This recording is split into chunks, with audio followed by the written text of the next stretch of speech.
Hey guys, today I'm going to show you exactly what to do when someone says, send me an email, okay? By the end of this video, you will have mastered how to conquer that. It's never going to be a problem for you ever again, okay? My name is Robert Strada. Why I'm extremely qualified to talk about this, I've been mentored one-on-one by Grant Cardone's elite sales team, the #1 sales team on the planet, and we were monsters at cold calls, the best at handling initial cold call objections, as well as objections in general. On top of that, I've also sold while I was active duty military, doing tons of, getting these objections all the time when I was selling SEO and marketing.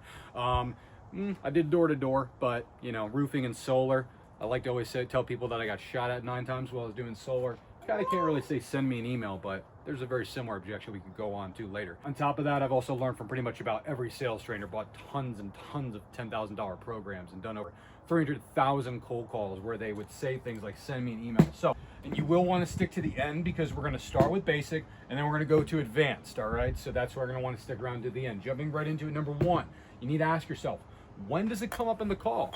Okay, because if it comes up during the initial cold call and it happens in the first few seconds, it's totally different than it happens on a demo, and it happens when you're at the end of the presentation. It's a real objection, which is totally different than if I got through the whole first call, the cold call, and I'm trying to set a meeting and then they say send me an email. Those are 3 entirely different objection handles. Okay, so you need to understand that, and we'll go over that a little later with money lines. I'm keeping you hooked. Number 2, big hook claim and magic questions. I have an entire video, which I'll link to the end of this video, that goes all over big hook, big claim, magic questions. I'm not going to go over them in depth, but a quick example of them is like, let's say guy says send me an email. Completely understand, absolutely. Just to be fully transparent with you, John, when people do say send me an email, and I'm more than happy to, by the way, it's really a polite way of them saying not interested. Is that yourself, or am I just reading this entire situation wrong? No, I am interested. I just want to get an email at 100%. Absolutely. So let me ask you this question, so that way I can make that email as relevant as possible for you. I don't want to send you something cookie cutter you won't open. What is the #1 problem that, if solved, would just generate hundreds of thousands, if not $1 million in the business? Sometimes I could say, send me an email, and I could just say, completely understand. Let me just ask you a question. How much of what I said do you even believe? Completely understand. Yeah, you don't believe any of it. I'm a random guy on the other end of a phone. Look, if even half of that was true, would you just owe it to yourself to at least set up a meeting? Again, I'm gonna pull out my actual script, and we're gonna get these like crystal clear. So don't worry. Like, you're gonna have the exact word tracks. Yeah. But remember, you just need to ask yourself these questions. Did I get a pain point or a goal? All right, if you're like just getting it's happening on the end of a call and then they're saying, hey, send me an email. Like, did I skip steps? Did I skip steps in the sales process? Did I not get a pain point? Did I not ask what happens questions? Did I not get their goal? Did I not ask what it feels like when they get there? Like, did I not do a good discovery job? Okay, so let's say it comes up at the beginning. Okay, this is at like the very beginning. You calling them, they're like, you know, hey, send me an email. First time it happens, you're gonna AMA them, and you're gonna ignore them, and you're gonna continue with the script. What does that sound like? Hey, dude, send me an email. Absolutely, 100%. I'm gonna shoot an email right over with the info and everything. And just so that email is relevant, what's like the biggest, I don't wanna say challenge, but area of opportunity in the business? Again, that's what it says on the script. So no matter where it comes up on the call, I'm basically saying some random thing that comes in my face. I'm going to ignore them, and then I'm going to continue. So literally, whenever they say send me an email, I say random thing, ignore them, continue with script, whatever that ends up sounding like. Okay, if they say the second time, I'm leaning on the M a little bit for AMA. I made that a whole nother video about it, which I was taught by Grant Cardone and Cardone Ventures. Thanks. AMA is acknowledge, motivate, ask. There's 3 steps. I'm going to agree with them, whatever they say. First thing that comes out of my mouth is some form of agreement. Dude, 1,000%. I'll get the email sent right over. I completely understand. Absolutely. Done. No problem. Something is going to come out of my face. That is an agreement. Motivate. The M. Now I'm going to lean on the M a little bit more. Dude, completely understand. I'm going to get the email sent right over. Again, most people that are on this call are like extremely busy. So I do want to make sure that's 100% worth your time before I send that over. So just answer this.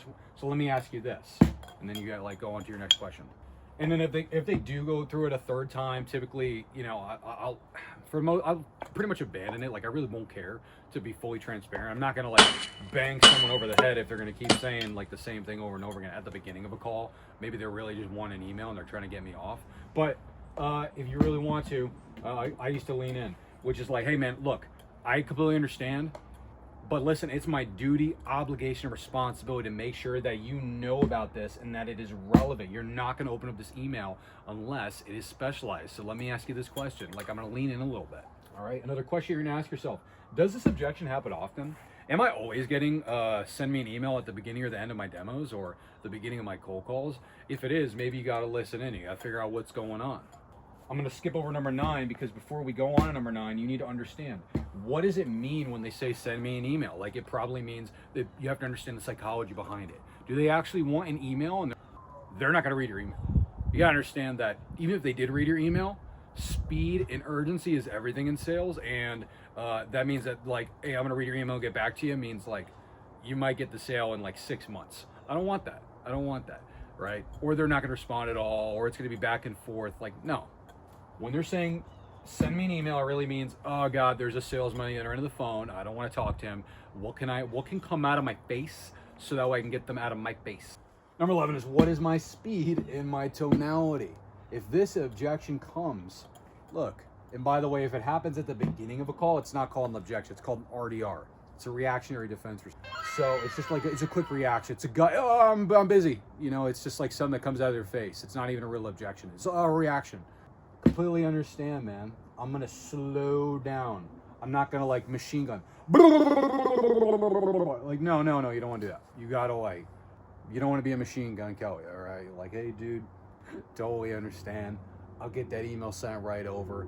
Look, just so it's worth your time, let me ask you this. What is the biggest problem in the business? What are you looking for specifically in that email so I can make sure it is as relevant as possible for you? What type of business do you want? What is your goal?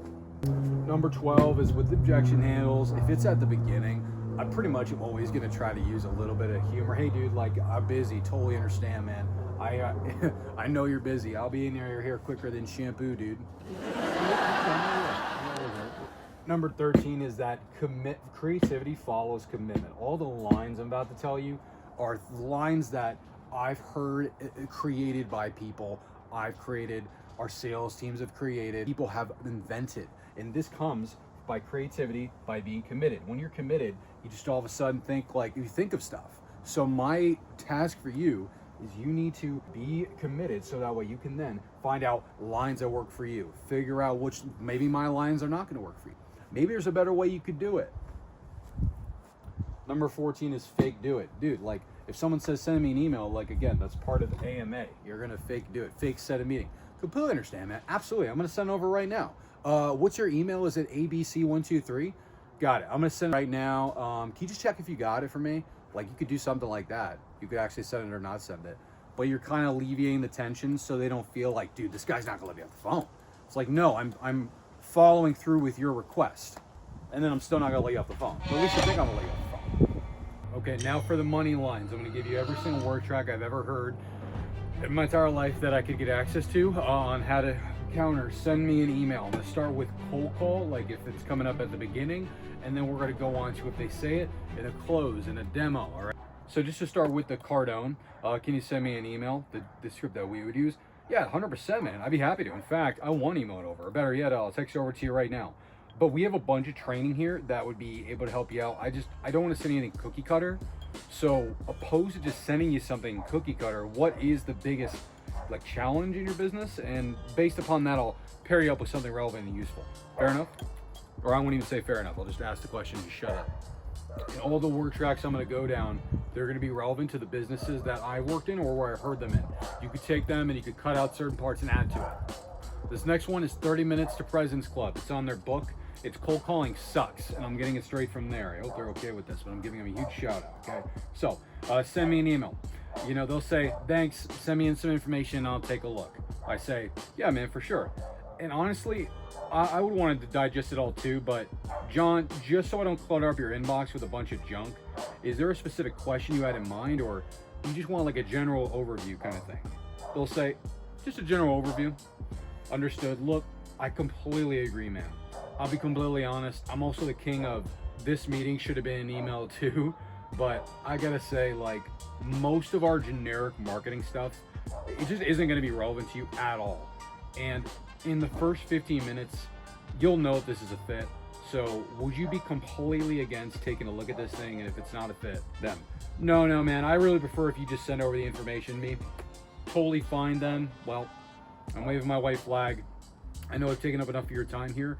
Before I go, can I really push the envelope and ask you a brutally honest question? Them.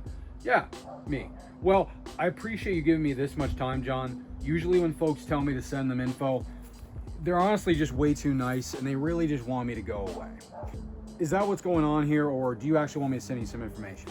No, of course. I promise I'll at least take a look at whatever you send over. Okay, well, I appreciate that, and I appreciate you letting me push it a little bit. Here's our deal. I'll send you the info, and I'll even take it a step further. And I'll call out exactly what's relevant to you. And I'll also send you a placeholder invite that you don't have to accept. My only request is if you don't like it, what I send you, decline the invite. And if you do, accept it. This one is from Jeb Blount. His book is called EQ. I'll put it in the description. Okay. Stakeholder wants an email objection. Completely understand, John. My competitors will be happy to just throw a proposal at you. It's easy for them. They just have a generic box and expect all their customers to fit into that box. This is where we are different. At my company, we build a box around you. All I'm going to need is a little bit of your time to ask some questions so I can understand you better. Then I'll tailor a proposal around your unique situation. That way, you'll have the opportunity to make a true apples-to-apples comparison and choose a solution you feel is best for your company. How about we get tomorrow afternoon at 2? And even if you're not available at 2, you commit first to that time slot and then you figure out the rest later. This is a good, objection I heard at Cardone. Send me some information. John, that's the easy part. And is scaling and growing going to just come from an email, or is it actually going to be confronting the thing that's going to be outside your comfort zone? Because I could easily send you an email, but what's that going to do for you? This is if you're in the middle of a close call and you're asking more of a confrontational question. Now I'm going to go over a couple of role plays. These are going to be long form content. All right. This is from Brandon Dawson. Brandon Dawson is Grant Cardone's partner and one of the best salesmen that I've ever witnessed in person, to be honest. And so he used to do role plays with the sales team, and we would record it, and we would transcribe it, and then we would utilize it. So you've never heard word tracks like this ever. Okay. So this is Brandon Dawson. He's role playing with someone named Stephen O'Connell. All right. Someone says, yeah, it sounds great, Brandon, but just send me a little bit of a synopsis of what we covered here, and then we'll circle back in a day or so and give a final decision. Great. And what specifically, when I send you the synopsis of all the stuff we just talked about for 15 minutes, is the single most important thing for you to remember of what we talked about? What would be the deciding factor on whether or not you decided to do this? Well, it would be the part where we talked about, blah, blah, blah, integrating employee goals and the business to kind of also help us hire a bit more strategically. If you can kind of map that out, how that's covered, then I can just kind of see visually what you guys can teach. So like, again, I'm going to transcribe this directly. Yeah, very good. And can I give you kudos for the fact that you articulated that back to me, exactly what I just said to you on this call? Yeah, thanks. Good. So I know you're sharp. So my question to you is, reading that in an email, stated exactly as you just said it, what's going to be the difference? Yeah. Well, spelling out the how of what you do. Well, how are you going to learn what we do? By training with you guys. By observing it and witnessing it yourself. Is that true? Yeah. Because we already know that you don't know how to do it. You expressed to me that you don't know how to do it. True? True. So what you're really asking me is what? If what you're doing will work for me specifically. Ah, wow, that's a real objection. Okay. I agree. That's what you're asking me. What's the only way you're going to know? Them. To understand better how it would apply to me? Yeah, because you already understand it's the problem in your business, right? Yeah. So here's a question for you. What is it about you that when you know there's a problem in your business and you hear there's a solution to it, you still don't have the confidence to make it a good decision? Yeah, it's a good question. Because it might be the actual thing you need to fix. Yeah. Because what you're doing right now is actually a defer and deflect. I know. Yeah, I imagine a world where every guy needed to re-explain to them exactly what you already understood. before they would be willing to make a decision about it. Would that slow you up or would that speed you down? Would it slow you down or speed you up? Them. Yeah, it'd slow me down. Brandon. Yeah, exactly. I can tell you right now, we can teach you to solve that problem instantly. Maybe what you need to do is just trust yourself enough to say, I've heard enough to make a decision. Take action, and I'll tell you what. It's $500. I'll make you this bet. You come out and you spend 3 days with us, you take really good notes. At the end of that window of time, if you don't get the value you've been looking for, I will personally make sure we write you a check back to you for $500. Now, what's your risk? Just time. That's right. And if you're going to be in a room with people and you're going to invest the time, wouldn't you want to know it's with the people who have actually done what you want to do? Them. Yeah, Brandon. So how about the email I sent you as a confirmation email? Yeah. Good. Here's a promise I'll make to you with 100% certainty. We're not going to lay you down. Is that fair enough? Yeah, good. It's long form, like role play. I'm just giving you a word by word role play if that comes up in a close. Let's say, here's another role play, which is good. Like send me an email with Brandon Dawson again. You know, Steven, have you ever had somebody have a conversation with you and they're like, man, I needed to hear that. Has that ever happened to you? Yeah. And then you went and you took action on it? I mean, not remarkably often, but sometimes, right? Yeah. And then what happens when you hear something like, yeah, I need that, and you take no action? You know, honestly, I end up doing something else, or something else comes up and I end up telling myself, hey, it probably wasn't that important, and then forgetting about it and not going back to it. Yeah. Or you try to do it yourself. And if it works, what do you say? If it works on my own, good, I did the right thing. Now, if it worked on your own, the right thing was doing what? Them. Moving toward that action. Where did you hear about the action? I mean, the last time it was through an old coach. Yeah. So what was the right thing? Not doing it yourself? What was the right thing? Them, they're going to say moving towards new information. Brandon. That was delivered through who?